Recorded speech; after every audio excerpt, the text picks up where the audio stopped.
Kaipamangalam block Congress കമ്മിറ്റിയുടെ ആഭിമുഖ്യത്തിൽ പെരിഞ്ഞനം കുറ്റിലക്കടവ് സാമൂഹിക ആരോഗ്യ കേന്ദ്രത്തിലേക്ക് മാർച്ചും ധർണയും നടത്തി. ആരോഗ്യമേഖലയോടുള്ള സർക്കാരിന്റെ അവഗണനയ്ക്കും അനാസ്ഥയ്ക്കുമെതിരെയും ആരോഗ്യമന്ത്രി വീണ ജോർജ് രാജിവെക്കണമെന്നാവശ്യപ്പെട്ടുകൊണ്ടുമായിരുന്നു march. DCC general secretary Sonia Giri march ഉദ്ഘാടനം ചെയ്തു.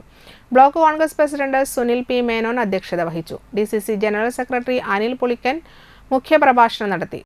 ആരോഗ്യ കേരളത്തെ മുച്ചൂട് മുടിക്കുന്ന കേരളത്തിലെ പിണറായി വിജയൻ സർക്കാരിനെതിരെ കടുത്ത പ്രതിഷേധമാണ്, കനത്ത പ്രതികരണങ്ങളാണ് നമ്മുടെ സംസ്ഥാനത്ത് ആകമാനം അതിവേഗം ഉച്ചത്തിൽ ഉയർന്നു വരുന്നത്.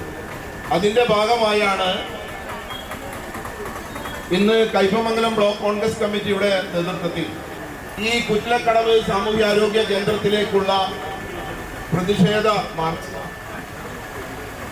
ആളെ കൊല്ലുന്ന ആരോഗ്യമന്ത്രിയാണ് ഇന്ന് നമുക്കുള്ളത്.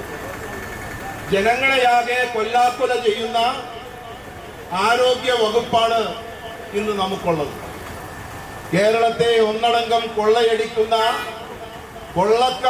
സർക്കാരല്ലത് കൊള്ളക്കാരാണ് ഇന്ന് നിർഭാഗ്യവശാൽ കേരളം ഭരിക്കുന്നത്. DCC ജനറൽ സെക്രട്ടറിമാരായ CC ബാബുരാജ്, CS രവീന്ദ്രൻ, നേതാക്കളായ Mani Kavungal, KK Kuttan, TK Prakashan, Sudhakaran Manappattu, CJ Paulson, Suresh Kochuveettil, Anas Abubakar, Shobhana Ravi, Beena Surendran, PM Saleem, Davis Maliyekkal, Umarul Farooq, PS Shahir, Sheela Vishwambharan, PA Afsal, KB Anilkumar എന്നിവർ സംസാരിച്ചു.